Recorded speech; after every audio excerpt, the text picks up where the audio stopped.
Welcome to this week's Money Metals podcast, helping gold and silver investors during these turbulent times. Now, here's this week's market wrap with commentary and analysis from the low-cost precious metals dealer voted best in the U.S., Money Metals Exchange. Welcome to this week's Market Wrap podcast. I'm Mike Leeson. As President Donald Trump continues to insist that he will be the winner of the election after all the legitimate votes are counted and the illegitimate ones thrown out, at least one publication has declared a different winner. Not Joe Biden, but Federal Reserve Chairman Jerome Powell. The Wall Street Journal periodical Barron's argued Powell has become a more important figure for markets than whoever occupies the White House. Even as the presidential election outcome has been beset by uncertainty all week, Wall Street didn't panic, quite the opposite. Stocks surged on expectations for divided government and gridlock and 4 more years of Fed stimulus. The more divided and dysfunctional Washington is, the more power that accrues to the central bank. If Congress, the Senate, and the president can't come to terms on another fiscal stimulus package, then the burden will fall squarely on the shoulders of the Fed to ramp up new monetary stimulus schemes. Since the coronavirus pandemic hit, Fed officials have pumped trillions of dollars into financial markets and provided lending backstops for corporations. Fed Chairman Jerome Powell is now also being urged to create a financing vehicle for state and local governments. Meanwhile, Powell announced yesterday that he would keep the Fed funds rate unchanged near zero and continue to pursue accommodative monetary policy until inflation picks up more strongly. Our ability to achieve maximum employment in the years ahead depends importantly on having longer-term inflation expectations well anchored at 2%.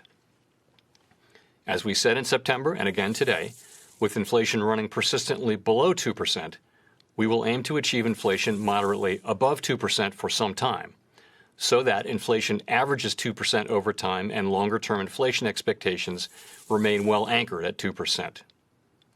We expect to maintain an accommodative stance of monetary policy until these employment and inflation outcomes are achieved. Powell's 2% inflation target, which has now become an above 2% inflation for some time target, has no proven connection to full employment or real economic growth.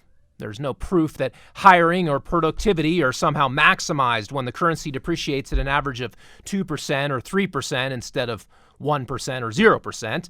And let's not forget that the U.S. government-reported inflation rate is lower than the actual inflation rate, so consumer price inflation is well above 2% already. The Fed is fixated on raising inflation as a tool to help large debtors, including the U.S. government, manage their debt loads. Inflation serves as a backdoor bailout for borrowers by steadily reducing the real value of what they have to pay in interest and principal. No conceivable election outcome was going to result in the government spending less money or paying down debt. The path of least resistance for politicians of both parties is to keep kicking the can down the road and putting off difficult decisions when it comes to fiscal responsibility.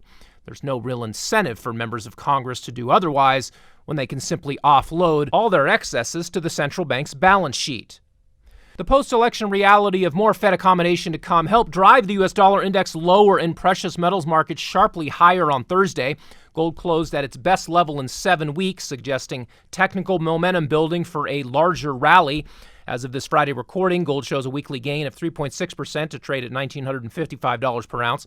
Silver is adding 7.3% this week, more than $1.50 to bring spot prices to $25.52 an ounce. Turning to the PGMs, platinum is up 5.5% for the week to come in at $904. And finally, palladium is putting in a weekly advance of over $200 an ounce, or 9.9%, to trade at $2,460 per ounce.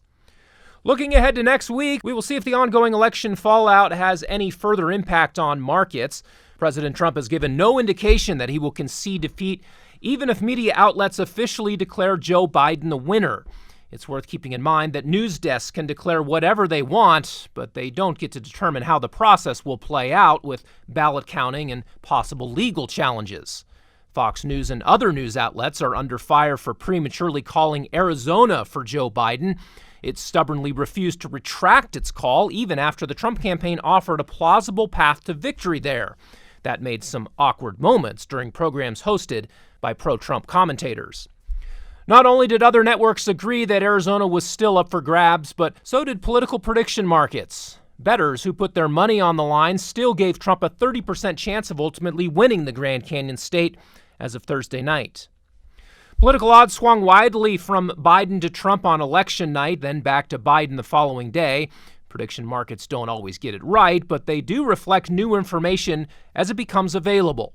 By contrast, news desks with teams of number crunchers who cling dogmatically to a particular model can end up making a monumental error. At this point, Fox News and some other outlets are trying to impose an alternate reality where Biden has a 100% chance of winning a state that markets say is nowhere near that certain. Even if Biden ends up winning it, the fact that Arizona is still competitive at this time means that anyone who previously declared it decided was wrong. Honest journalists and smart investors listen to market signals and make adjustments when their models or their strategies fail. Central banks who try to fix interest rates and inflation rates at levels they deem optimal risk making catastrophic mistakes because they don't see all the signals a free market in money and interest rates would be sending. Of course, one very powerful signal that the Fed is creating too much inflation is when precious metals markets make big gains. Well, that will do it for this week. Be sure to check back next Friday for our next weekly Market Wrap podcast. Until then, this has been Mike Gleason with Money Metals Exchange. Thanks for listening, and have a great weekend, everybody. Thank you for joining us for this week's Money Metals podcast. Be sure to come back next week. And don't forget to subscribe to our podcast through iTunes for answers to all of your questions, or to discreetly and securely buy or sell gold or silver coins, bars, and rounds. Call 1-800-800-1865 or visit www.moneymetals.com. Our knowledgeable and no-pressure specialists are standing by between 7 a.m. and 5:30 p.m. Mountain Time, Monday through Friday. Or you can lock in your order online, 24 hours a day, 7 days a week. Again, visit us at www.moneymetals.com or call 1-800-800-1865.